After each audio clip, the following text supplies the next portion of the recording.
This might be the final nail in the coffin for Blake Lively's career. After appearing on Seth Meyers' talk show, fans are now hoping to never see Blake Lively's face on their TV screen again. Lively Lie Trail is catching up with her fast, as people expose her lies on the daily, it seems. Who thought Justin Baldoni would come up being the nation's sweetheart in this story now?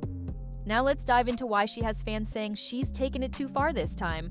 Because there's always more to the story. To understand how things spiraled for Blake Lively, we have to go back to what should have been a major win, a starring role in It Ends With Us, opposite Justin Baldoni, who was also set to direct. But then, things turned. Fast. Just weeks before filming was due to resume, Blake filed a civil complaint accusing Baldoni of unprofessional conduct, claiming he repeatedly crossed boundaries on set. But here's where it gets murky. The specifics didn't add up. In one alleged incident, Blake claimed Baldoni entered her trailer uninvited and lingered too long, but multiple crew members confirmed he was there at her request to discuss a script change. In another, she accused him of making unwanted advances, including a kiss. But leaked emails suggest she initiated contact, even joking about an on-screen, off-screen connection. The court documents were vague. The press coverage was less vague, painting Baldoni as predatory and Lively as brave. But then the pushback started. Not from Hollywood, but from survivors' groups. Many felt Blake's story lacked clarity, consistency, and, crucially, accountability. As the backlash mounted, Blake disappeared from public view. No tweets, no Instagram posts, not even a PR statement. Until, of course, she returned. And when she did, it wasn't subtle. When Blake finally re-emerged, it was on Late Night with Seth Meyers, a calculated move. No aggressive journalism, just cozy banter. But even before she opened her mouth, people were analyzing everything. Her outfit, a flowing, ethereal white gown, lace accents, soft makeup, the kind of look worn by brides and martyrs. Symbols of purity. It wasn't just fashion, it was framing. Then came the quote, "This year brought me the highest highs and the lowest lows, and it reminded me why some women stay silent." That line made headlines, but it also raised red flags. Because nowhere in the interview did she actually address the lawsuit. Not directly, not even obliquely. She offered the image of struggle, but without substance. Survivors, advocates, and media watchdogs were quick to point it out. Was she weaponizing victimhood for sympathy? Or worse, repositioning herself as a voice for women before the facts had even landed? Even Meyers seemed cautious, steering the conversation back to fashion and motherhood. It was a soft landing. Too soft for some. Only days later, Blake appeared at the Time 100 Gala, where she was being honored for her charity work and leadership in media. But the story wasn't the award. It was a single 5-second video clip that changed everything. While giving a deeply emotional speech about her mother's past experience with domestic violence, the camera panned, catching her mother mouthing to Ryan Reynolds, "Should I cry?" Then she laughed and mimed wiping a tear. The clip exploded on TikTok. Memes, remixes, reaction videos, all asking the same thing. Was the whole speech rehearsed? Some said it was just dark humor. Others said it revealed a deeply cynical PR machine at work. The speech, after all, perfectly aligned with the emotional angle Blake had been leaning into post-lawsuit.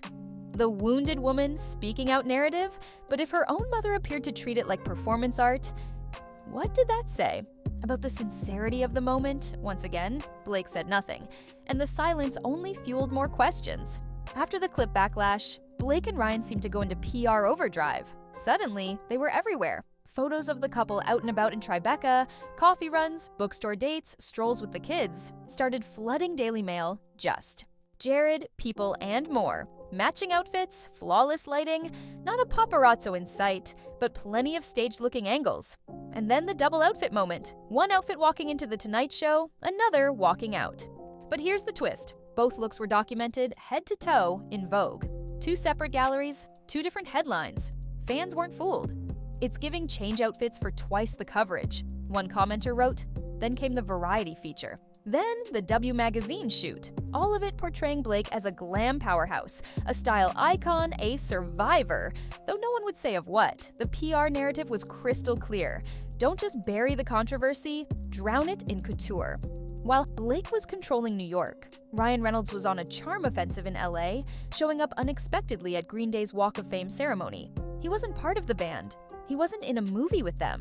But there he was, making the longest speech of the day, cracking jokes, posing for selfies, and generally hijacking the spotlight.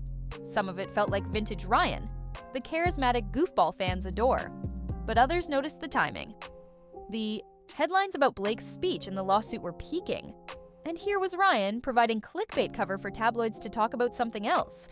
There was even a moment where he sat on the lap of a Green Day fan in a leather jacket, prompting dozens of playful headlines about America's sweetheart being unhinged. Cute, but also calculated. Fans began to wonder, were the couple splitting PR duties? Was Ryan providing comic relief while Blake orchestrated her image rehab? And more pointedly, where were their kids during all of this media frenzy? Was this just business or damage control? Back in New York, fans spotted something unusual from Blake and Ryan's Manhattan apartment. A massive movie poster for Another Simple Favor had been installed on the building directly across from theirs. Dead center. Perfect view from every window. Fans started speculating. Was this just clever marketing or a deliberate, almost ritualistic act of self-reinforcement? Blake literally waking up to see her name, her face, her brand staring back at her? Some took it further, pointing out that her co-star Anna Kendrick's name appeared slightly lower in the poster design. Was it shade? Was it subtle dominance? Or was it nothing more than an art director's choice? Still, this felt emblematic of the larger theme: image control, spatial control, emotional control. Everything, from walk-bys to window views, curated like a Pinterest board of public redemption. And if that poster was intentional, what else might be? When Another Simple Favor dropped on Amazon Prime, early buzz was promising. But the moment viewers started leaving reviews, something strange happened. IMDb reviews were suddenly disabled. No explanation, no warning. Just gone. Industry watchers noticed and called it what it looked like: review suppression. Critics, meanwhile, weren't so easily silenced. The Washington Post gave it 1 star. Seattle Times said it confused satire for sloppiness. The Guardian described it as overlong and desperate for laughs. Even Globe and Mail flat out begged, just please stop. The only positive review came from the New York Times, who called it a vacation I'm not mad to have taken. Not exactly a rave. For a film that was supposed to mark Blake's triumphant return, the reception felt underwhelming. But instead of acknowledging it, the PR machine pushed harder. New behind-the-scenes clips, style breakdowns, TikTok trends, anything to steer the conversation away from what audiences were actually saying. Then came the final twist. Just days before Blake's Seth Meyers interview, Daily Mail reported that she had been formally subpoenaed by Justin Baldoni's legal team. The subpoena? A request for full digital discovery. All texts, all emails, all private DMs, and internal notes from the It Ends With Us set, the kind of deep dive that's only granted when a court sees grounds for concern. What's more, insiders say this wasn't just a pre-trial fishing expedition. Baldoni's lawyers reportedly have evidence contradicting Blake's original claims, and the subpoena could force her into giving sworn testimony. Suddenly, all the context changes.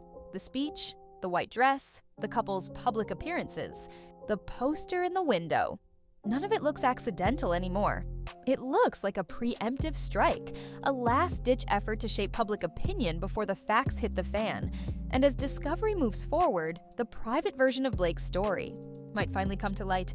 Whether it supports her or destroys her remains to be seen. So what do you think? Is this all one big misunderstanding, or are we seeing a carefully staged reinvention in real time?